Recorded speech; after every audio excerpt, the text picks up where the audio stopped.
Well, here we are on the fourth day of the National Astronomy meeting, and I'm joined now by Pierre Mexted from the University of Keele, who is part of the SuperWASP project.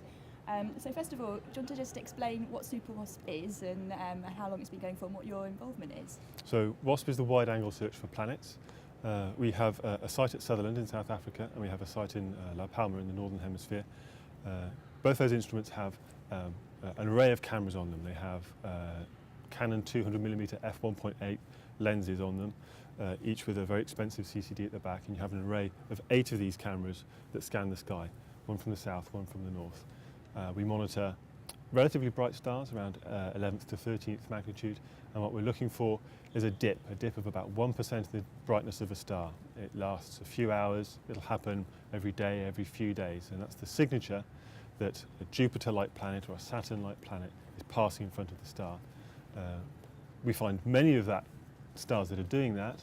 Not all of them are planets, so we pass those on to our colleagues with spectroscopic capabilities at various telescopes around the world, particularly the collaboration with Geneva Group, the Swiss group, who have a telescope in Chile.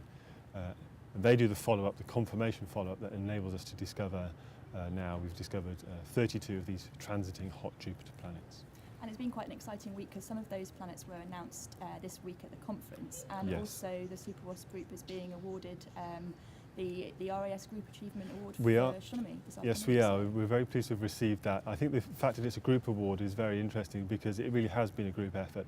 It's been a collaboration between people in the University of Keele, University of St Andrews, Queen's University Belfast, of course our host institutions, the South African Astronomical Society, the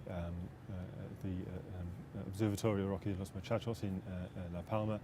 Obviously a lot of people, a lot of groups, and so I think it's really appropriate that it's a group award. And it's been awarded for the success that we've had. We've discovered more of these hot Jupiter planets than any other ground-based survey. And it's because we've had that group collaboration and some very bright people working very hard to get it all working. So just to talk now about some of the planets that SuperWASP has uncovered, which ones stick out in your mind as being the most interesting? Probably WASP-33, the most recently announced one, because it's around an extremely hot star. Most of the planets that have been discovered so far have been around stars fairly similar to the Sun, so stars with a surface temperature of about 6,000 Kelvin.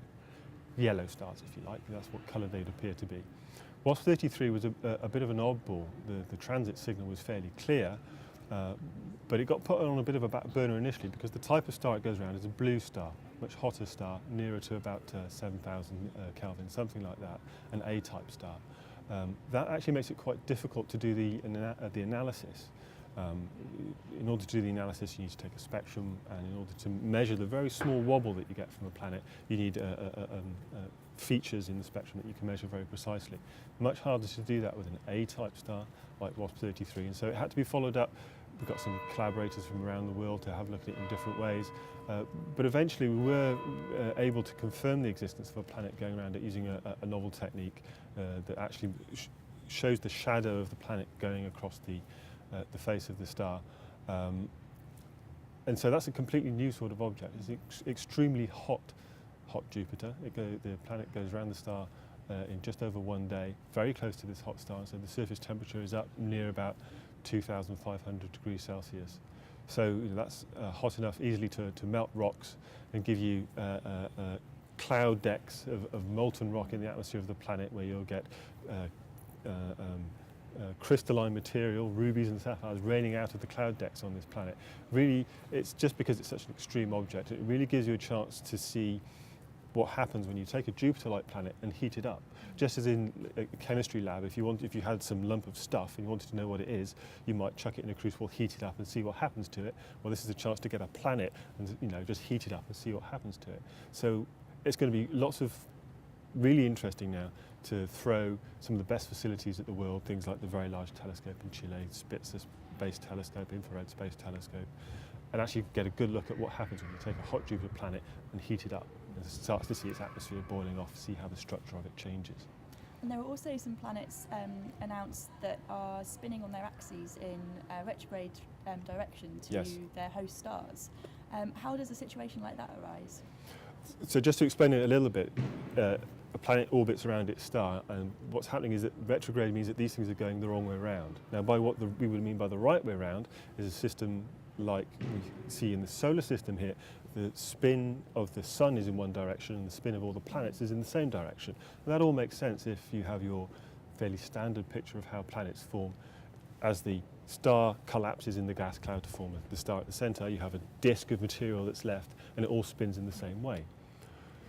These planets are very odd. Using the same technique that we use to identify WASP-33, where you get this sort of transit signal, you can actually see that the spin of the star is opposite to the orbit of the planet.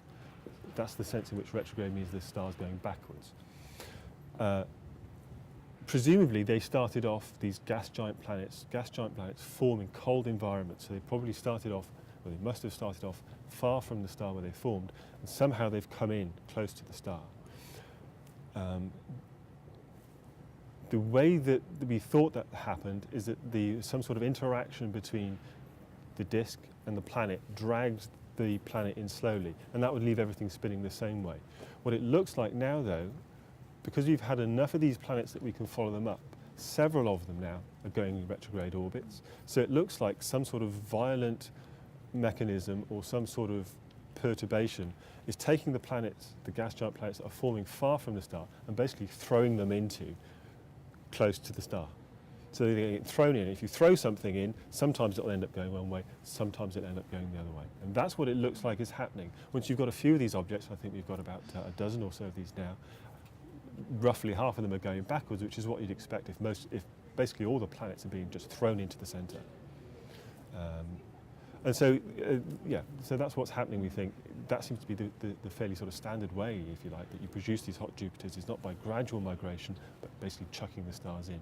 So you need something out there to knock these planets inwards, and that's probably another star or another planet, which is why it's quite interesting that some of the objects that we're finding now actually show evidence of a third body in the object, another planet or another star in the system that might be left over. It might have been the reason why these planets on their retrograde orbits got thrown in or violently pushed towards the star. So the new discoveries are telling us sort of more about how solar system formation sort of happens in different situations. Yes, they are, and that's very much the aim of a survey like WASP. Once you found one or two of these objects, you think, well, great, this is a whole new class of object. What you would then like to do is find many of them, because it's only when you study many of them that you can really pick out things like formation mechanisms. You know, if you meet one or two people on the street, you might get an impression of those one or two people, but it's only when you sort of do a census or a survey that you get a real feel for really what's going on. It's the same with planets or galaxies or anything. You'd like big statistical samples. You'd like to observe as many as you can to really understand that group of objects. And so we're really starting to get that now, exploring the different types of planets that are out there. Ones in multiple systems, ones that are really old and are formed around old metal poor stars, ones that are around very hot stars, ones that are around very low mass stars, and so on. It sounds like we've got a lot more exciting stuff to look forward to. Absolutely, as well. absolutely. Keep your eye out. We're not going to stop discovering planets anytime soon. We've got plenty more in the pipeline, and there's going to be lots to discover. These are nice bright stars, and so we get time on satellites and telescopes to follow them up. So we're really going to start having a real careful look at the planets themselves and try to understand what they're made of, what their structures are like, and understand them much better. Well, thank you very much for your time, and congratulations again on winning the group award for Thank you very much. Astronomy. Thank you very much.